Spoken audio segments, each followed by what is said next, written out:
Hello and welcome to Treasure in Every Verse. I'm your host, author and Bible teacher Kevin Madison. Thank you for joining us today. Okay, friends, we're back, and what I want to do is wrap up, as promised, uh, basically a study that I did, a topical study that I did, um, as I sort of woke up in the middle of the night, and I had these scriptures going through my mind, and basically it was talking about death to life and darkness to light and things like that. And I got up and I started writing. Essentially, that happens a lot outside of excuse my normal Bible study. So I want to show you guys how these kind of things develop, and maybe it can help you so that when things come to your mind, you write them down and then you come to them later. But essentially, mine really I love it because it really gets me to thinking about uh, what's going on. And believe it or not, it took me about almost 2 hours to write all my notes down. So got up at like 4 o'clock and went almost to 6 o'clock, just writing the things that you see here. Now, of course, I didn't write all the stuff on the board or put it in that Word document. I essentially want to share it with you so that you can see what I meant when I say, hey, this is a topical study versus a systematic verse by verse commentary style study. So this is where we stop. Essentially, what I was showing you is asking the question, right? So we see here that in Genesis chapter 1, and this is where our study is coming from, Genesis chapter 1. And we started here talking about Jesus being God who created the heavens and the earth. And then this verse right here, verse number 2, starts talking about what God did. So in the beginning, God was out there by himself. He created everything. And then look, he says the earth was without form. So basically, the earth, we said, was humans because humans are made out of the dust. And then we had no life, we had no hope, and we had no light,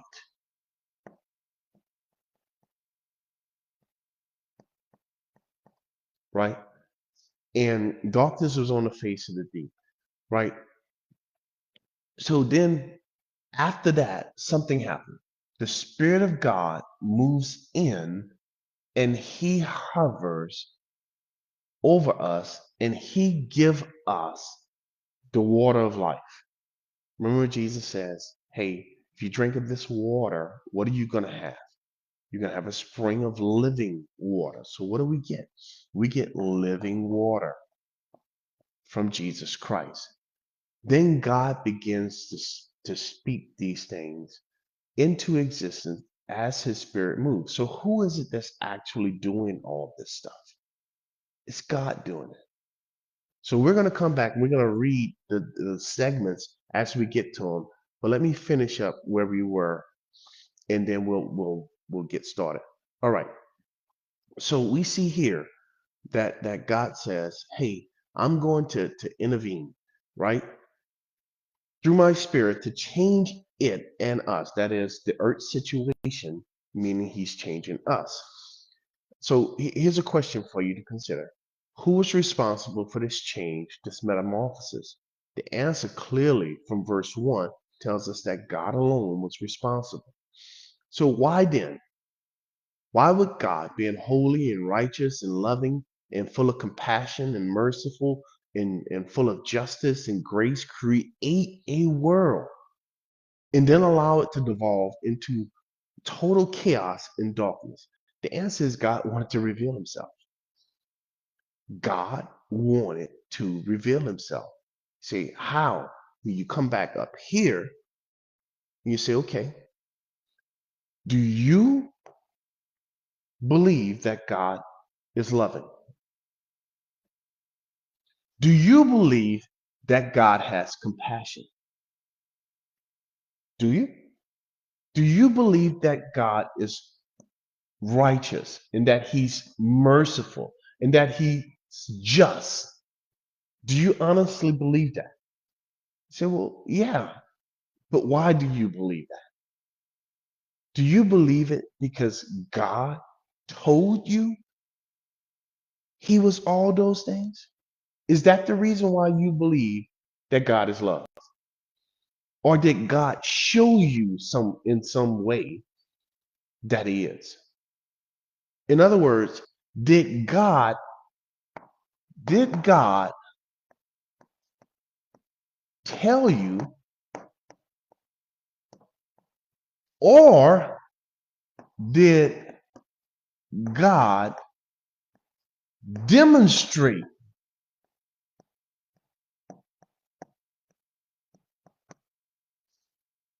to you? You know that's a huge difference, right? It's a huge difference between telling you something and then showing you something. I can tell you that I'm going to give you $100, or I can just hand you the $100. Which one is better? Handing you the $100, you then know that if I come back to you the next time and say, hey, look, I'm going to give you $200. In your mind, you are already accepting the $200. Why? Because I proved to you already that you can trust and believe what I said. Why? Because I did it. And you witnessed that I did it. So now you are totally convinced. Why? Because I did exactly what I said I would do. But if I tell you I'm going to give you $100, and then you go out and do whatever it is that I ask you to do, and I say, hey, look, if you go and do the other stuff, I'm going to give you $200. And I just keep telling you and telling you and telling you, you're going to start thinking after a while, man, is Kevin going to do what it is that he said? Is he's going to give me the money that he already owed me? See, there's a question in your mind. There's some doubt in your mind. But if God demonstrates it by actually doing it, then you know that God is loving. And you'll never question it. And you'll be a witness to that. You'll be a witness to God's compassion, to God's righteousness, to his mercy, to his justice, to his grace. Friend, that's exactly what God is doing. That's exactly why God allowed evil. That's exactly why he allowed us to sin. You say, God, that's a crazy way to reveal that. Let me ask you a question. How do you want God to show compassion if there's no reason to show compassion? How? How do you want God to show that he is 100% righteous if there's no reason to ever show that he's 100% righteous? Who is God going to show grace to if there's no reason for God to show grace or mercy or kindness? In order to show grace, mercy, and kindness, do you understand that somebody have to commit an offense? Somebody have to commit an offense. That's the only way to show mercy. Somebody have to do something to you. And you have to be right and righteous if you react in vengeance. And instead of vengeance, you show compassion. You show grace. You show mercy. Now, if I hit you and really hurt you, would it be a righteous thing for the government to come in for your defense? If I murder your child, wouldn't it then be righteous if I did some cold-blooded murder of your entire family? Wouldn't it be righteous?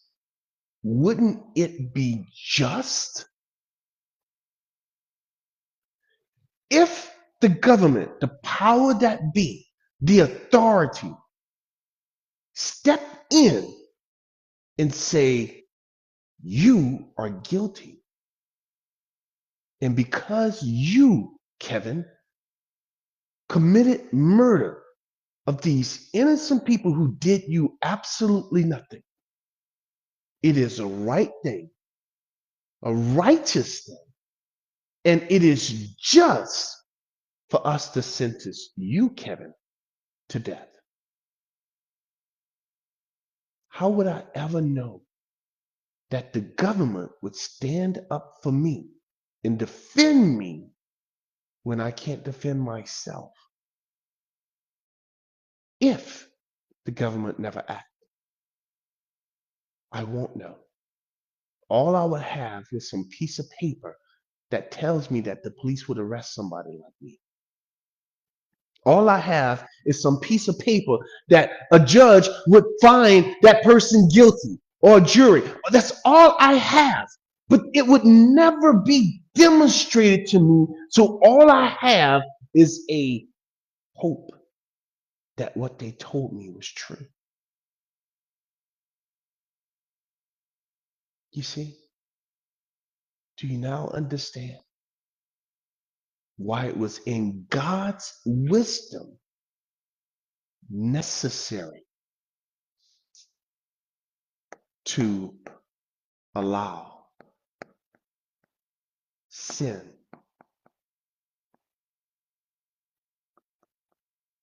and evil?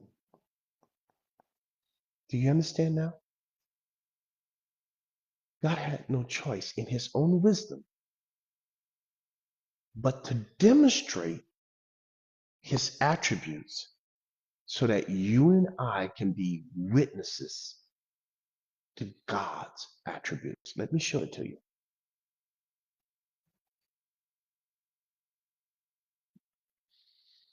Watch this. We're going over to Ephesians chapter 3. God himself explains this really, really well over here. Look, in this Bible, this is a New King James version of the Bible. It has some headings. Look, uh, are all these things correct all the time? No, but this one here they got right. It's talking about the purpose of this mystery. Now watch. Look at this. To me, this is Paul talking, who am less than the least of all the saints. Paul was a humble guy. Why would Paul say that? Because, boy, he was going around murdering Christians. So that's what he meant. This grace was given. How did Paul know that? Because he was a murderer. See? And Paul knew he didn't deserve it. According to the law, God was supposed to kill Paul. That I should preach among the Gentiles what? The unsearchable riches of Christ. What is Paul going around preaching? Friends, that's all Paul preached. You say, well, Kevin, he preached on some other things. No, he preached on other things as it related to the riches of Christ. And I love to do this thing about marriage. I'm going to show you right after we finish reading this. And to make all to see what is the fellowship of the mystery. What mystery? The riches of Christ. What kind of riches? His attributes, friends. Which, look at this, from the beginning of the ages. When did this start? It started from the beginning. In the beginning. Paul is making a reference to Genesis 1. It was hidden where? Inside of God. God never let it be known to anyone exactly what he was doing. Who created all things? Isn't that Genesis 1? How? Through Jesus Christ. To the intent. Now God is giving out a purpose. Here's my purpose. That now the manifold wisdom of God might be made known. How is God going around today unfolding the mysteries of Jesus Christ?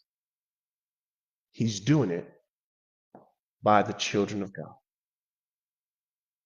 God hid it all that time until you and I, as part of the body of Christ, came into existence. He didn't share it with the angels. He didn't share it with people that came before the church, that is Israel, Abraham, Isaac, and Jacob, Daniel, or the prophets. He didn't share it with anybody. God held on to this mystery, the interpretation, that is the writing of it, the unveiling of it. Was it there? Yes. He displayed it. He demonstrated it. Now he's writing it to tell us exactly what he did by the church. Now, God said, I want this now to be demonstrated by the church. Well, who do you want us to demonstrate it to? Other people? To principalities and powers. Who in the world are principalities and powers? Those are creatures who lives in heavenly places. Well, who in the world is that? Friend, that's the angels.